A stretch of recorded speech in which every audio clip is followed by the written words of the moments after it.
We're back. We're going to do another mechanism from Chem 242 Fall 21. And here we are. We're doing a reduction of a ketone to an alcohol.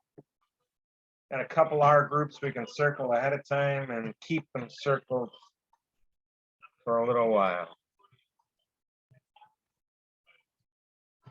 It's a new question, so you can use R again now. Remember, any of these hydride reactions with either lithium aluminum hydride or sodium borohydride, you've got to do this mechanism every time, without exception. You always have to take the pair of electrons in the bond and dump a lone pair on H. You need to make it hydride, like its name implies. All right, here comes hydride.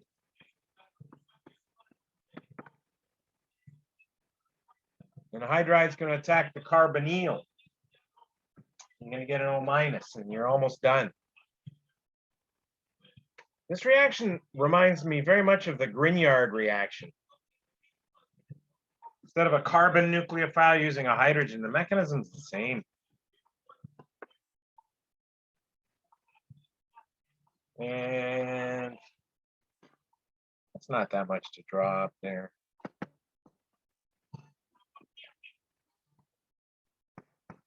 And O- picks up a proton.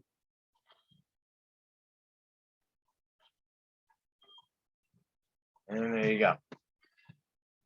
Groovy. And now we have to make acetal, which implies that you must first actually make a hemiacetal. What's the clue? It's an acetal. It's a carbon that has ethers in two different directions. It's an acetal. Another clue, it's an acetal. They come from aldehydes or ketones, in this case, a ketone, and two alcohols. Got everything going for it. First step, protonate the carbonyl. Activate the oxygen. Sorry, you're activating the carbon, actually, by protonating the oxygen. Activate the carbon by protonating the oxygen attached to the carbon. Now the carbon is held hostage by oxygen saying, I want those electrons. I don't think you deserve them. When I'm an O, I don't deserve to be plus. So it's going to take them. And then carbon saying, yeah, I just need a pair of electrons to get through this. And the other oxygen up here says, hey, I got you covered, man. Here you go.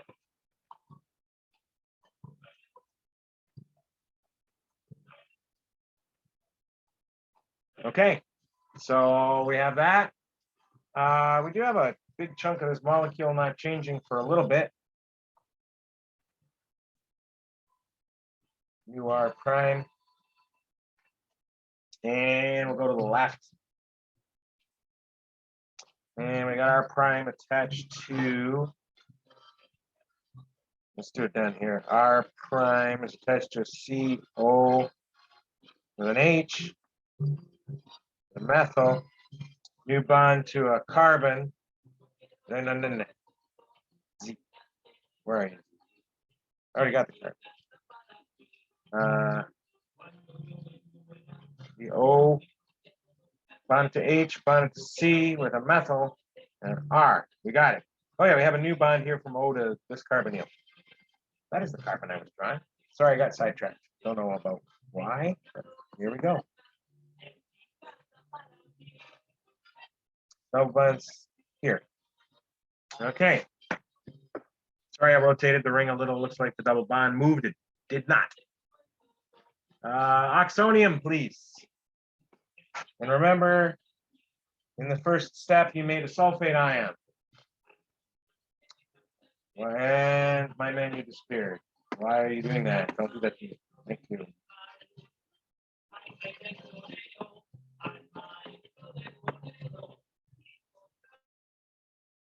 Sulfate ion deprotonates your oxonium. That arrow's lame.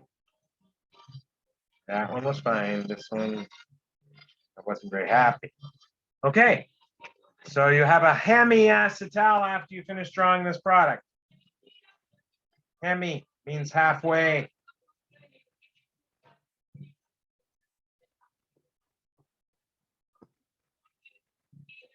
O minus C R. Okay. We're going to need the O in the R group pretty soon, but not now. Don't forget that's R prime. And this is a hemiacetal. I'm not going to write hemiacetal. It's not worth points. But here, I'm just telling you right now, a carbon that has an ether in one direction and an alcohol in the other is called a hemiacetal. And we need to get rid of the O and put the new bond from an O over here, where this O, what used to be here, but this O needs to go away. How can we make O's go away? Well, when they're alcohols, you better make them into better leaving groups first.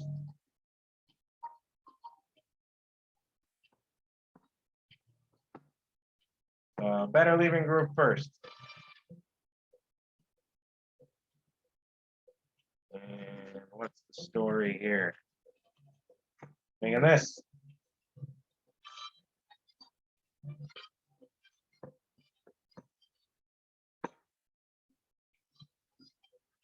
Still can get away with R prime one more time. And this O has another H on it. Now, remember what I said about nitrogen making OHs leave?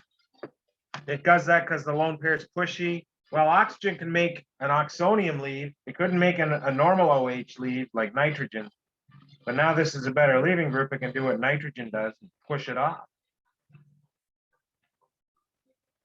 Much easier to push that leaving group off.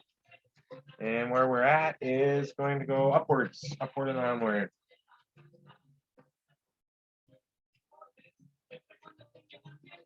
Okay, got a double bond. We have to draw our group now, everybody. We have an O. Goes to a C. Let's see. Am I doing something funny with this molecule? No, we got to draw our R group now. Here's the R group. Starting off right now. C goes to an OH. The same C as the OH. Yeah, I didn't draw that very nice at all. I'm going to move my methyl here. Things are getting cluttered down there, sorry. We have a CH2, goes to a C with a methyl and an ethyl. There we go. And that O is an oxonium. Hey, we had an oxonium before. When we attacked our carbonyl, right here we had an oxonium, and we attacked it with an alcohol. Guess what? The reason we made an oxonium was to attack it with an alcohol, 4 nucleophile. The reason we made this oxonium was to attack it with this nucleophile right here. It's going to close that ring, isn't it?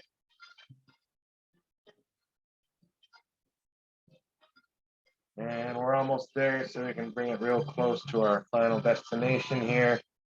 And let's try to make it as close to that as possible. I'm going to bring the blue thing upstairs. This. And we got 2 bonds to O. O that goes to a C with a methyl. CH2 goes to a C with an O that has an H and a plus. And we've got our CH2 once, twice, 3, 4 times with a CH2. There you go. So it looks a lot like that. Verify that I really didn't change anything except make this new bond right here. And sulfate you made back in the day. When was back in the day?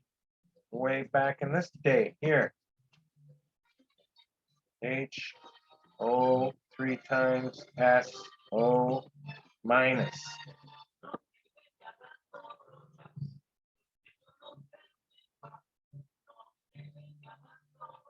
Done. Wow, show an arrow.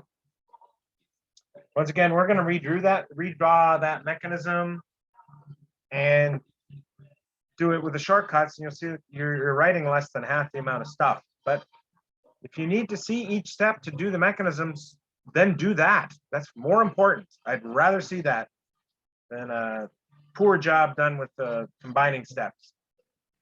The per acid is a straight up review reaction, making an epoxide from an alkene. Remember, you got to use the pi and attack the distal oxygen to the carbonyl. This one's, it's got 4 arrows, everybody.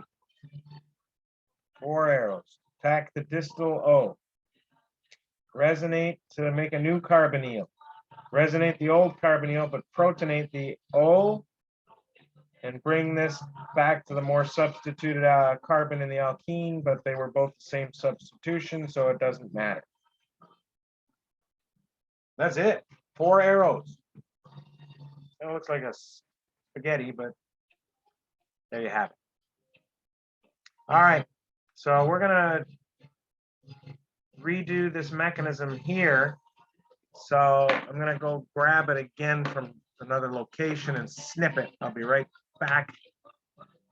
And I think we're grabbing it from here.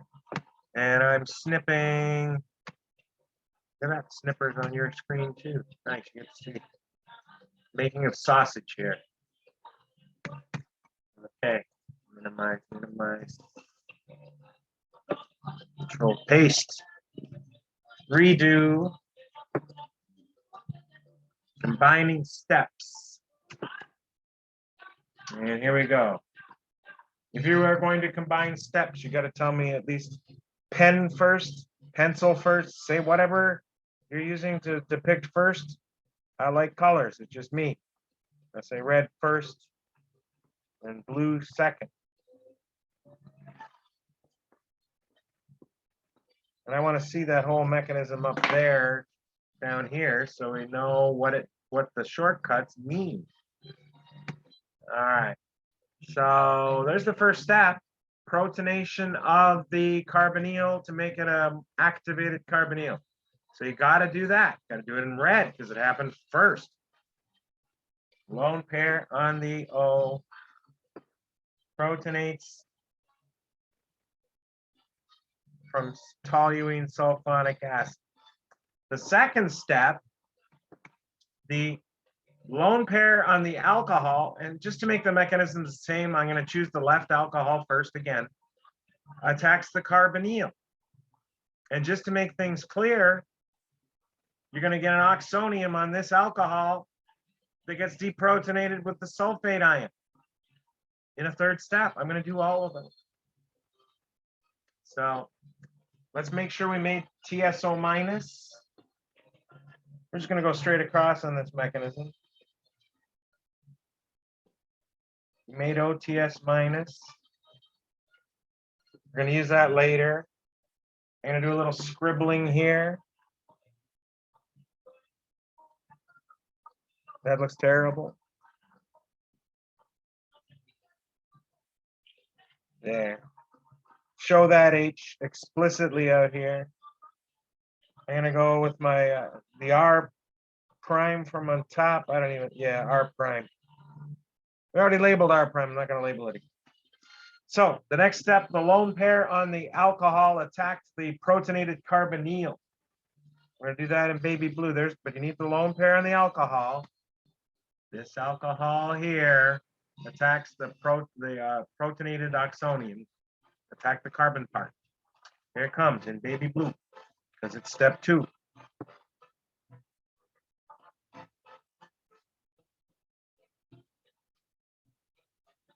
And the third step was to neutralize the oxonium. OTS minus neutralizes an oxonium. Yes, you would have an oxonium after you made the new bond to the O. So you get straight to your hemiacetal here. Okay? No, I don't like those arrows touching.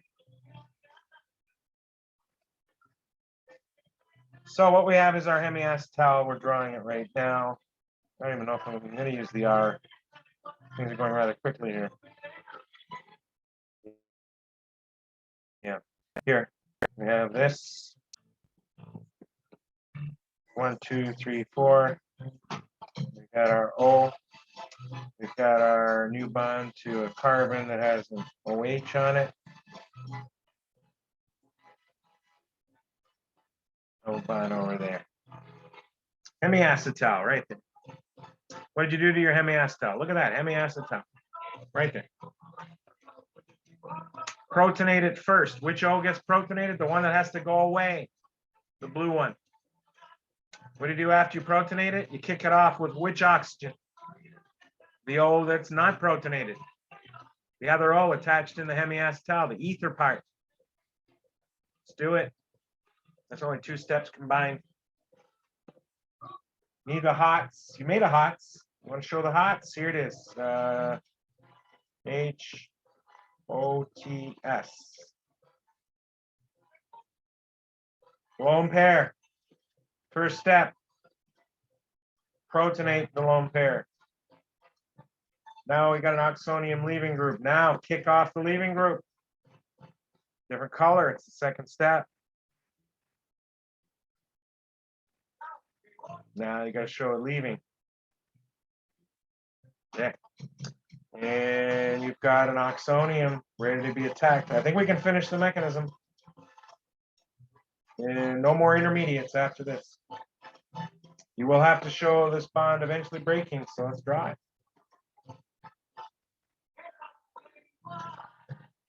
We have an O double bonded to a C.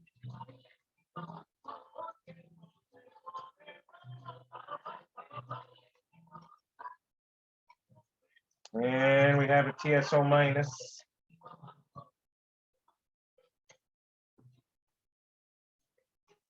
So the lone pair, here you've got, we kicked it off. So this result is here. Is it there? No. Did I do this right? Kicking? Well, that goes up here. Sorry, I lost where I was. This and this are the same. It's just, yeah, I'm having trouble seeing it too, but they should be the same things. Okay. And the question is, what did you do to finish? So we can do all of that. Attack using the only free hydroxyl you got. Make this bond. Then you're gonna neutralize the oxonium, and you're done. That's it. Let's go. Time's ticking. Attack. Baby blue. Neutralize the oxonium. And you're done. So acetal. And that provides the end of this segment. Do we have any questions about that?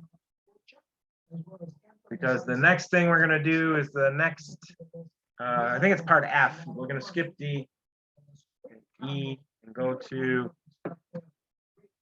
F, which has got some good stuff, and it won't be as long a video. And I'll see you very soon.